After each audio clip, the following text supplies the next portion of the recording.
Greetings everyone, I am the Pony of Chaos, and today, or tonight, for me that is, I shall be doing a fanfic reading of The Wizard and the Lonely Princess, written by Harry Lefferts, I don't know, but Harry, if you're watching this video, please tell me how to say it right. That's honestly all I can say. Okay. So this is a MLP and Harry Potter crossover that spans multiple chapters, and I hope you all guys enjoy. Chapter 1.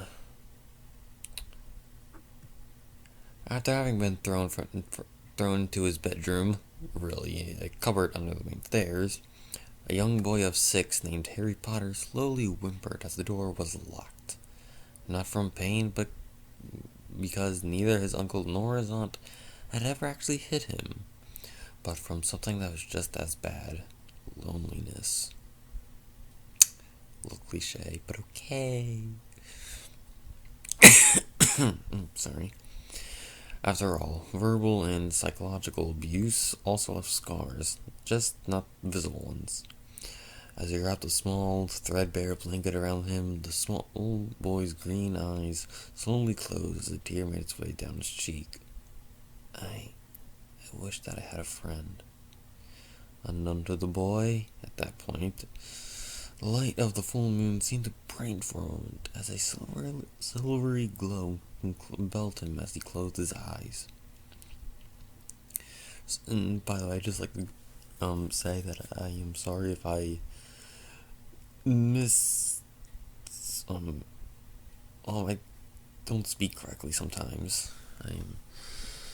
It's my second time doing this, and it's been a while.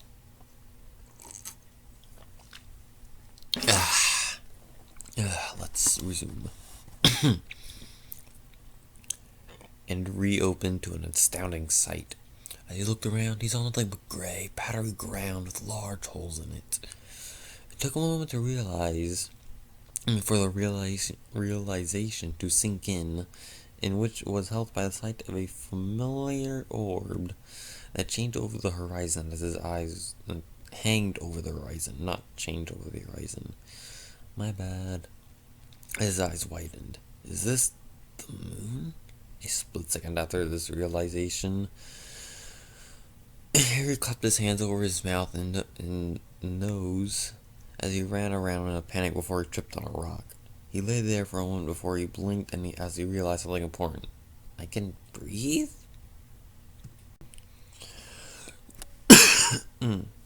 He blinked some more before he got up and then dusted himself off. Harry then cocked his head to the side and scrunched his face up in thought. Is this a dream? Not having gotten an answer, he began walking in a random direction. Not too far away, but just a few minutes before his arrival, someone else was also on the moon. A pony with a navy blue coat, a bluish-purple mane, wings, a horn, and what looked like a crescent moon on the background of a clump of a clear night sky on her flank. She stared up at the blue-green orb above her and sighed as she hanged her head sadly. Sister. Sorry, I didn't hear that one. Sister. A tear slowly made its way down her cheek. Why did I have to? She suddenly stiffened as a silky voice began to whisper to her. Oh, is the little Princess Luna sad? And then gritted her teeth before she shook her head violently from side to side. Leave me alone, you. This is all your fault. If you hadn't... The voice just laughed darkly before speaking again. Mirth carried throughout it. If I hadn't what, princess? Tried to take our rightful place? Luna shivered as she can almost imagine as something softly caressed her, making her feel unclean. I did nothing but try to make our subjects love us. Was that so bad? Luna grimaced. You're trying to force them. You had no right. She suddenly jerked as if struck by the voice venomously snarl in her ear. No right? No right? The voice seemed right next to her, which caused her to try to lean away. We had every right, princess. Our dear sister, on the other hand. Wait a minute. How would you know what the hand is? Harry, if you're listening to this, you should have put hoof, not hand. Anyway, on the other hand, she had no right. Our dear sister, on the other hand, had no right to stick us here. Just like she had no right giving us the time when she knew that our subject would ignore in favor of sleeping. Just a hug with love and attention for herself. And began to tremble as she shook her head. No, she's not like that. Sully's not like that. She loves me. Go away. The voice was silent for a moment before it chuckled. But I can't go away, princess, because I am you. Luna felt the ghostly touch of a hoof to her cheek before it vanished. I am every bit of darkness in you. All your anger, loneliness, sadness, hatred, vengeance. I am you, princess. It's you, the old you that's no longer real. The voice began to laugh. You are weak, and I am strong. You only exist because I allow it. No other reason. She was interrupted as Luna screamed, Enough! That's enough! Now go away! Leave me alone!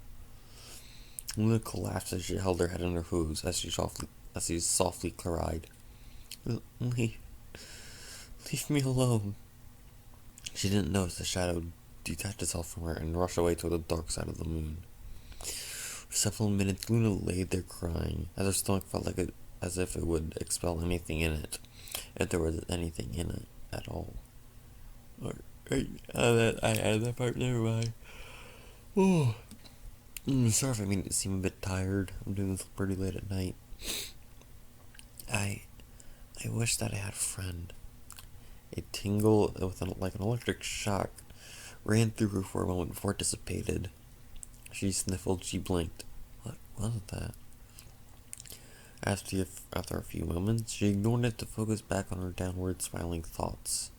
About 10 minutes later, though, she heard a gasp, and her head shot up in time to catch something as it ducked down behind a nearby crater.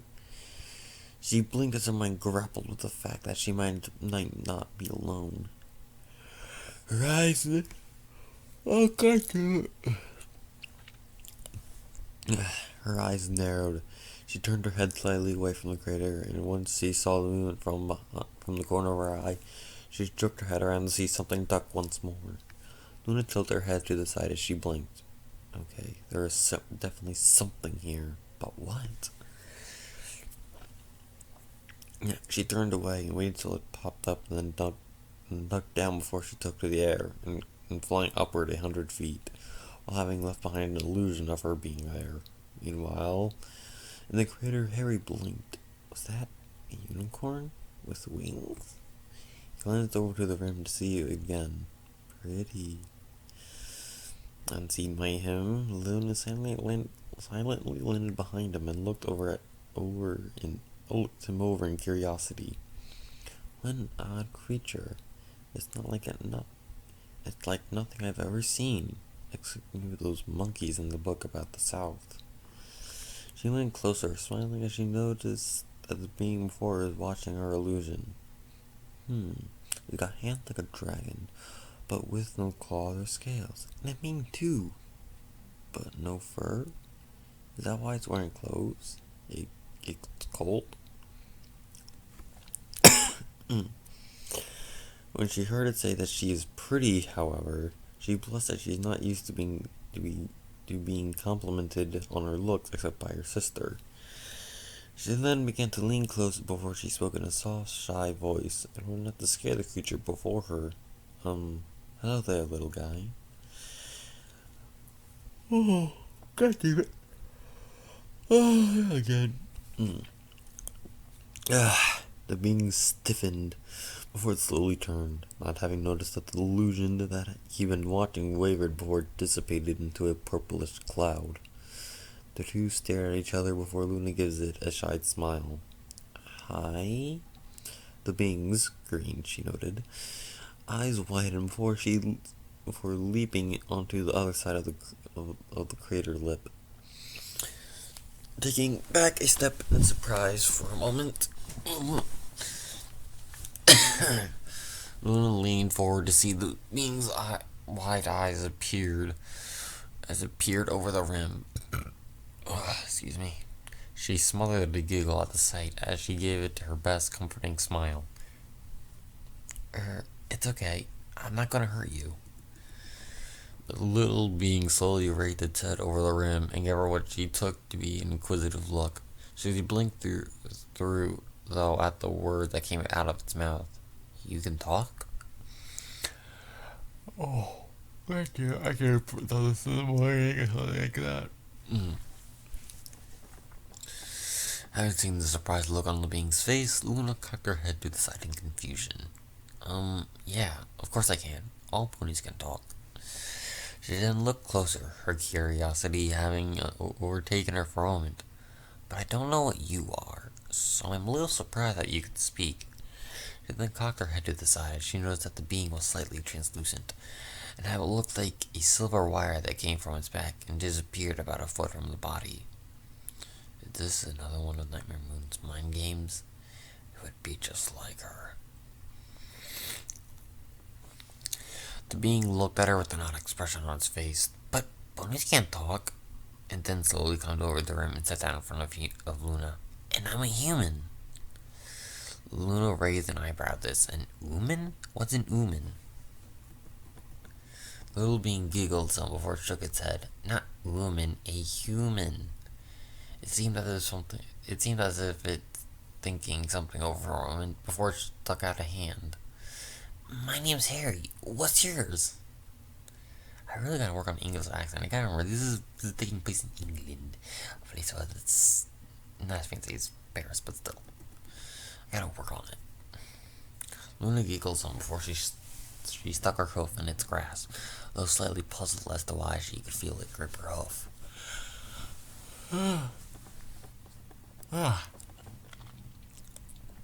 My name is Luna. Harry, nice to meet you. Harry smiled as he shook her hoof. A moment later, they let go. Luna then shrugged. Oh well, at least this hallucination isn't as bad as some of them. Luna just gave her an odd look.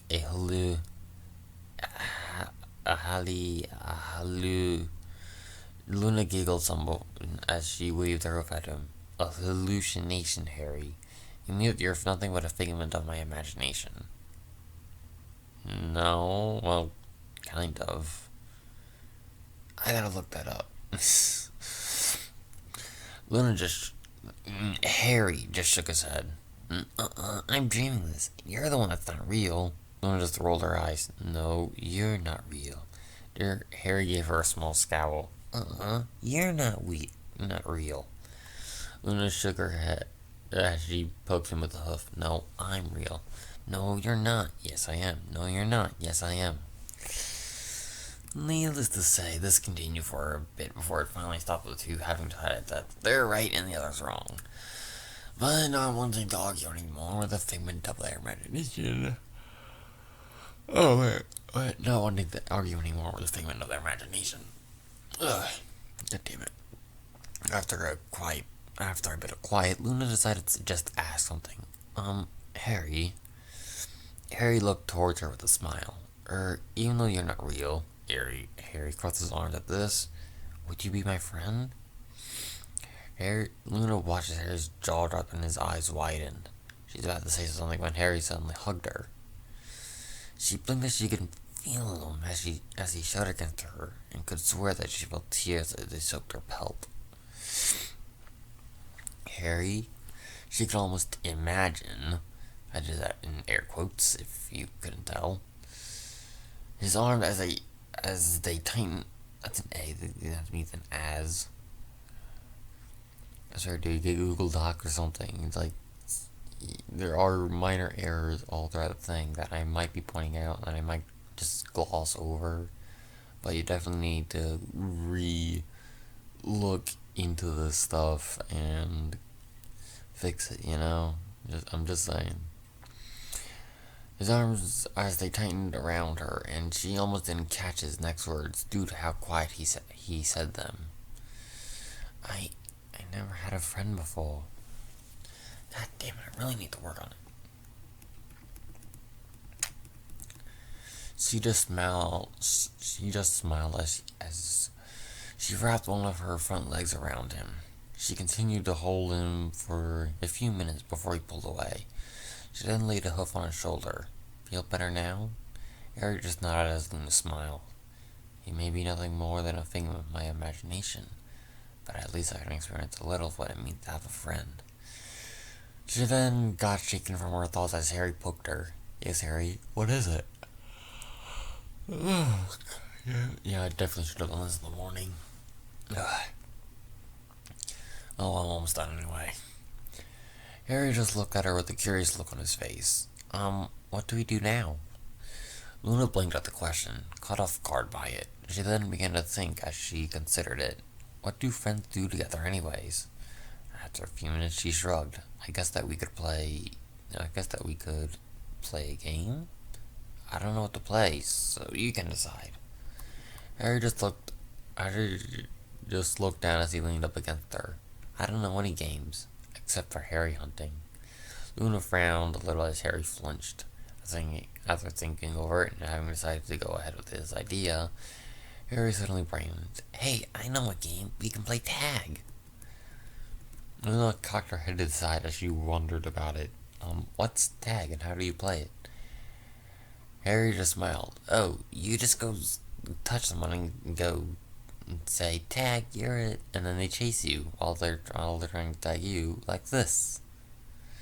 He then tapped her on the snout, which caused her to jerk in surprise. Tag, you're it. He then began to run off, leaving her as she blinked a little until she realized what he just did. Ooh, you better run, Harry. I'm going to get you for that. She then lifted off using her wings and started to chase the laughing boy, all the while with the biggest smile she's ever had.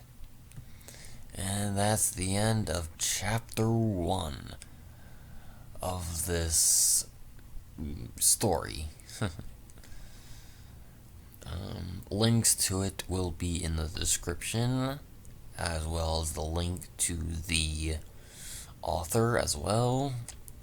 And go give him plenty of likes and maybe follow him or whatever. And I will see you all in the next chapter.